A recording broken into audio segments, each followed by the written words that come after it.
Class 10-এর Bengali সাগর সঙ্গমে লিখেছেন বঙ্কিমচন্দ্র চট্টোপাধ্যায়। তোমরা সবাই মন দিয়ে শোনো আর লেখো, সবাই লাইক অ্যান্ড সাবস্ক্রাইবটা দিয়ে দাও। নবকুমার কে? বঙ্কিমচন্দ্র চট্টোপাধ্যায়ের সাগর সঙ্গমে নবকুমার গদ্যাংশের নায়ক চরিত্র হলো নবকুমার। তোমরা সবাই সাবস্ক্রাইবটা দিয়ে দাও, দিয়ে সবাই মন দিয়ে শোনো আর লেখো। নবকুমার সঙ্গীগণ কর্তৃক পরিত্যক্ত হওয়ার প্রধান কারণ কি ছিল? দিগ্ভ্রষ্ট নৌকা যাত্রীদের সকলে ক্ষুদ পিপাসা নিবারণার্থে কাঠ জোগাড় করতে দেরি হওয়ায় এবং জোয়ার আসার ফলে নৌকা বহু দূরে ভেসে যাওয়ায় নবকুমার সঙ্গীগণ কর্তৃক পরিত্যক্ত হয়েছিল। নবকুমার নির্জল সমুদ্র তীরে বিজনে পরিত্যক্ত হলো কেন? গঙ্গাসাগর থেকে ফেরার সময় নবকুমার এক নদীর মোহনায় সকলের ক্ষুদ পিপাসা নিবারণার্থে রন্ধনের উপযোগী কাঠ জোগাড় করতে গিয়েছিল। ফিরতে দেরি হলো এবং জোয়ারের বেগে নৌকা বহুদূর ভেসে যায়। নবকুমারের সঙ্গীরা এই পরিস্থিতিতে তার জন্য না ফিরে দেশের দিকে যাত্রা করে।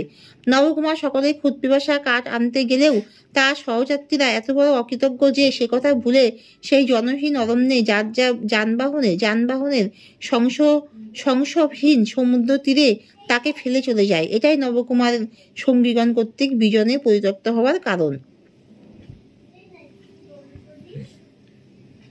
ঘুম ভাঙার পর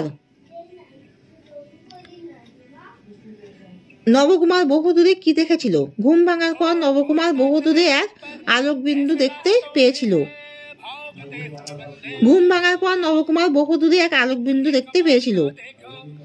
কখন কাপালিকের সঙ্গে নবকুমারের সাক্ষাৎ হয়েছিল? কাপালিকের ধ্যানভঙ্গের পরে নবকুমারের সঙ্গে কাপালিকের সাক্ষাৎ হয়েছিল। পথিক তুমি পথ হারিয়েছ উক্তিটি কার? উক্তিটি হলো কপালকুণ্ডলার। কষ্টম শব্দটি অর্থ হলো কে তুমি? নবকুমার জাতিতে কি ছিল? নবকুমার জাতিতে ছিল ব্রাহ্মণ। নবকুমার পদ্মকুটিরে কি খেয়ে ক্ষুধা নিবেদন করেছিল? নবকুমার পদ্মকুটিরে কাপালিকের দেওয়া ফল ও জল খেয়ে ক্ষুধা নিবেদন করেছিল। অস্পষ্ট সন্ধ্যালোকে কে নবকুমারকে পদ্মকুটিরে পথ দেখে নিয়ে গিয়েছিল? অস্পষ্ট সন্ধ্যালোকে কপালকুণ্ডলা নবকুমারকে পদ্মকুটিরে পথ দেখিয়ে নিয়ে গিয়েছিল। কাপালিক মনুষ্য আমি মনুষ্য উক্তিটি কার? নবকুমারের। কাপালিকের পদ্মকুটিরে নবকুমার কি দেখেছিল? কাপালিকের পদ্মকুটিরে পৌঁছে নবকুমার দেখেছিল কুটিরটি কিয়াপাতা দিয়ে তৈরি হয়েছে, তার মধ্যে কয়েকটি ব্যাঘ্র চর্ম, এক কলস জল ও কিছু ফলমূল রয়েছে। কাপালিকের বয়স কত ছিল? প্রায় 50 বছর। পেয়াতে উঠে নবকুমার কি করতে ব্যস্ত হয়ে পড়েছিল? পেয়াতে উঠে নবকুমার বাড়ি যাওয়ার জন্য ব্যস্ত হয়ে পড়েছিল। কাপালিকের বয়স কত ছিল? 50 বছর। কাপালিকের পদ্মকুটিরে নবকুমার কি দেখেছিল?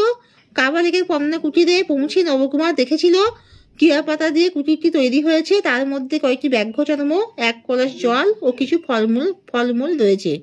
কাপালিক মনুষ্য আমি মনুষ্য উক্তিটি কার? নবকুমারের। অস্পষ্ট সন্ধ্যালোকে কে নবকুমারকে পথ দেখিয়ে পদ্মকুটিরের পথ দেখে নিয়ে গিয়েছিল? কপালকুণ্ডলা নবকুমারকে পদ্মকুটিরের পথ দেখে নিয়ে গিয়েছিল। নবকুমার পদ্মকুটিরে কি খেয়ে ক্ষুধা নিবেদন করেছিল?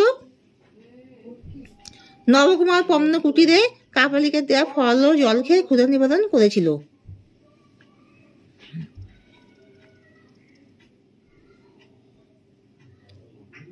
পেয়াতে উঠে নবকুমার কি করতে ব্যস্ত হয়ে পড়েছিল? পেয়াতে উঠে নবকুমার বাড়ি যাওয়ার জন্য ব্যস্ত হয়ে পড়েছিল। সাগর সঙ্গমে নবকুমার পাঠটি কার লিখিত, কোন কাব্যগ্রন্থের অন্তর্গত? সাগর সঙ্গমে নবকুমার পাঠটি বঙ্কিমচন্দ্র চট্টোপাধ্যায় লিখিত কপালকুণ্ডলা গ্রন্থের অন্তর্গত।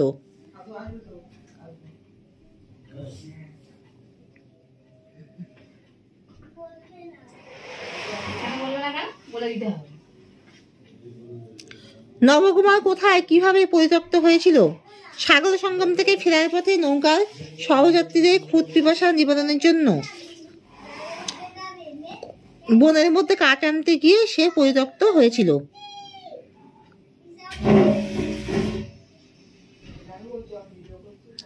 নবকুমার কোথায় কিভাবে পরিত্যক্ত হয়েছিল?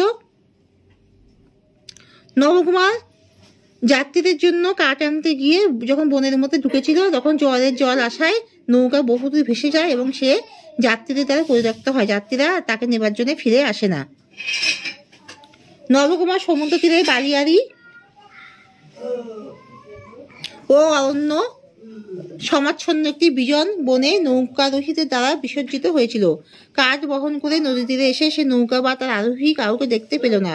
প্রথমে ভাবলো জোয়ারের বেগ কমলে নৌকা ফিরে আসতে পারে, কিন্তু নৌকা ফিরল না। রাত্রি হলো। নবকুমার ক্ষুধা, তৃষ্ণা এবং ভয়ে কাতর হয়ে পড়ল।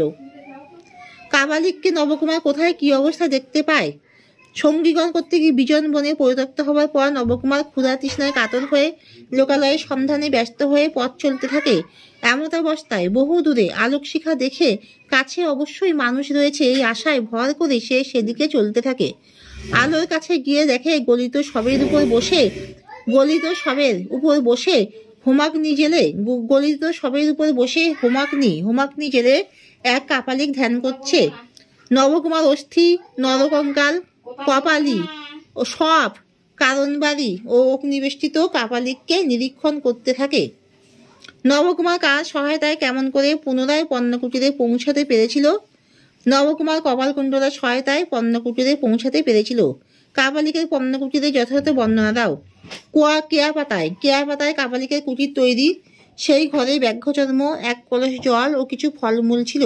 কাপালিকের পণ্যকুটির ছিল এক ঘন বনের ভিতর, সেখানে ছিল না জনমানবের চিহ্ন। কাপালিকের পণ্যকুটিরে নবকুমার কি করে, কোথায় প্যাত্ত তণ্ডুল আত্মসাৎ করেছিল? নবকুমার দেখে কাপালিকের পণ্যকুটিরে পাকোপযোগী কিছু সামগ্রী রয়েছে। নবকুমার বিস্মিত না হয়ে মনে করে এটা কাপালিকের কর্ম। নবকুমার তার তণ্ডুলগুলি কুটির মধ্যে এক মৃৎপাত্রে সিদ্ধ করে আত্মসাৎ করেছিল। কোথা যাইতেছ? যাইও না, ফিরিয়া যাও, পলায়ন করো, উক্তিটি কার? কে, কাকে, কখন, কেন এই উক্তিটি করে? নবকুমার পরে কি করলো? কপালকুণ্ডলা নবকুমারকে বলেছিল কাপালিকের সঙ্গে পরদিন নবকুমারের দেখা হলে নবকুমার গৃহে ফিরতে কাপালিকের সাহায্য চাইলে কাপালিক সে বিষয়ে কোনো উত্তর না দিয়ে নবকুমারকে বধ হেতু পূজা স্থানে নিয়ে যাবার সময় কপালকুণ্ডলা নবকুমারকে রক্ষা হেতু এই উক্তিটি করেছিল।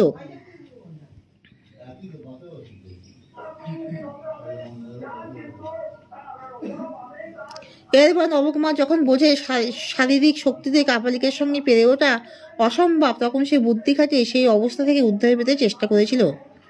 শূন্যস্থান পূরণ করো। যেহেতু আশঙ্কা সূচক কমা কিন্তু ড্যাশ ড্যাশ সকলেই করিতে পারে জিজ্ঞাসার চিহ্ন, তবে কি ড্যাশ পলাইব বা ড্যাশ। সেহেতু আশঙ্কা সূচক, কিন্তু কিসের আশঙ্কা? তান্ত্রিকেরা সকলেই করিতে পারে, তবে কি পলাইব জিজ্ঞাসার চিহ্ন, পলাইব বা কেন জিজ্ঞাসার চিহ্ন। নবকুমার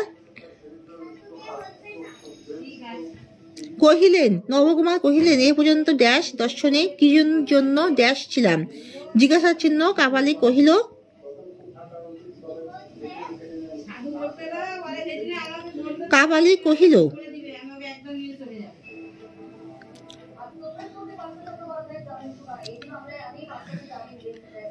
ড্যাশ নিযুক্ত ছিলাম।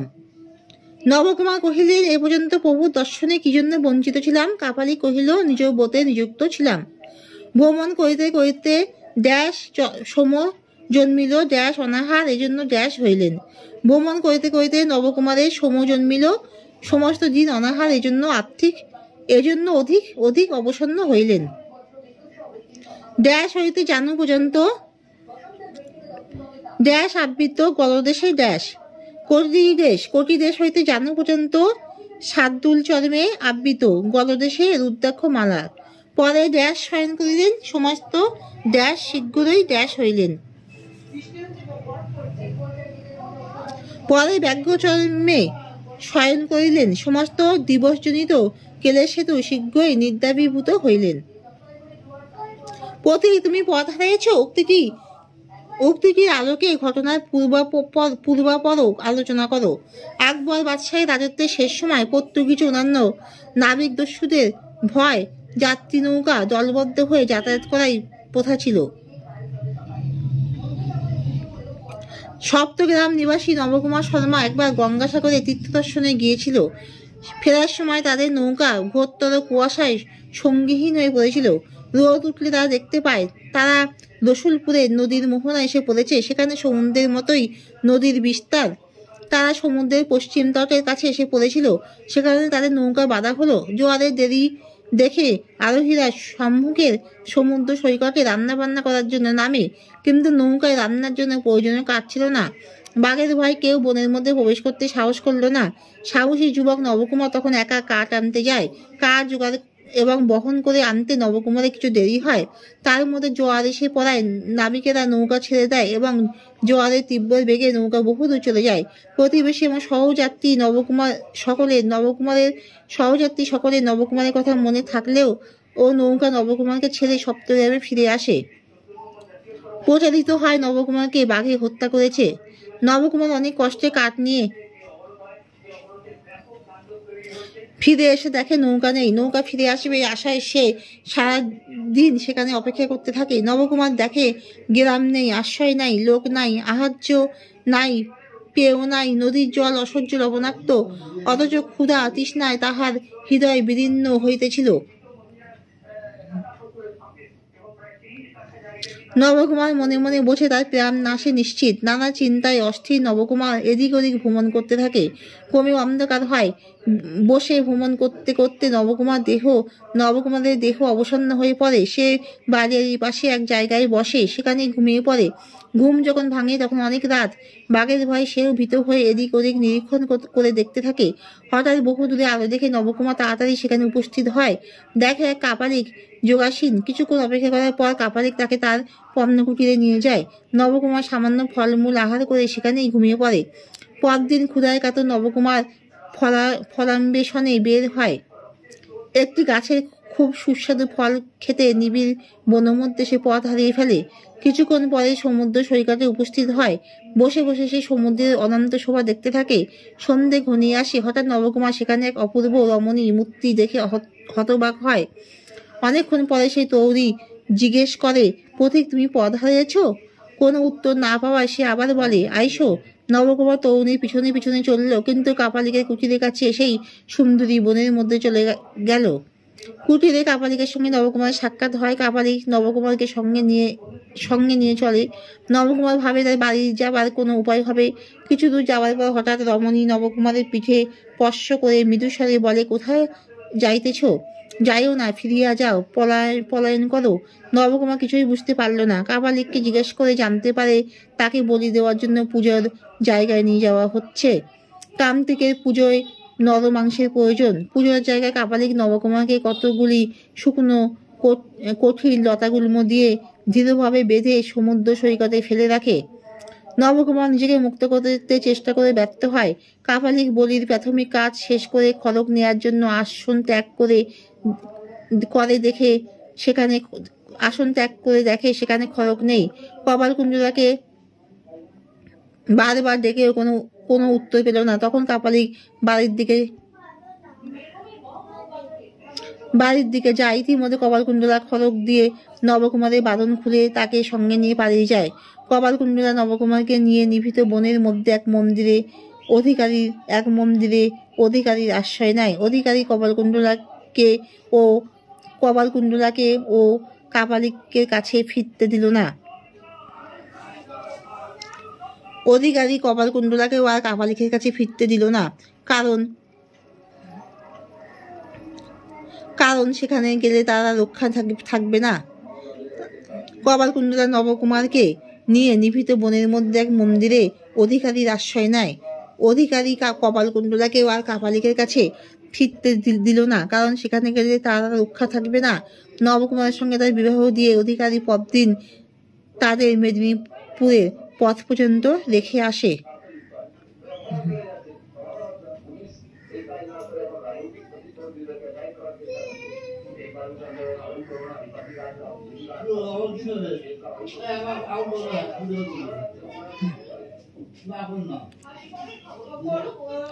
আঠারোশো ৬৬ খ্রিস্টাব্দে প্রকাশিত হয় কপালকুণ্ডলা উপন্যাসটি। এটি ঐতিহাসিক রোমাঞ্চ হিসেবে পাঠক মহলে পরিচিতি লাভ করে। গঙ্গাসাগর তীর্থদর্শনে ফেরার সময় ঘন কুয়াশায় নবকুমার নৌকা সঙ্গহীন হয়ে পড়েছিল। রোদ উঠলে দেখতে পায় তারা রসুলপুরে নদীর মোহনা এসে পড়েছে। সেখানে সমুদ্রের মতোই নদীর বিস্তার। তারা সমুদ্রের পশ্চিম তটের কাছে এসে পড়েছিল। জোয়ারের দেরি দেখে আরোহীরা সমুদ্র সৈকতে রান্না বান্না করার জন্য নামে, কিন্তু রান্নার জন্য কাঠের অভাব ছিল। বাঘের ভয় কেউ বনের মধ্যে প্রবেশ করলো না। সাহসী নবকুমার একাই কাঠ আনতে যায়। নবকুমার বহু কষ্টে কাঠ নিয়ে ফিরে এসে দেখে নৌকা নেই। এখানেই শেষ করছি।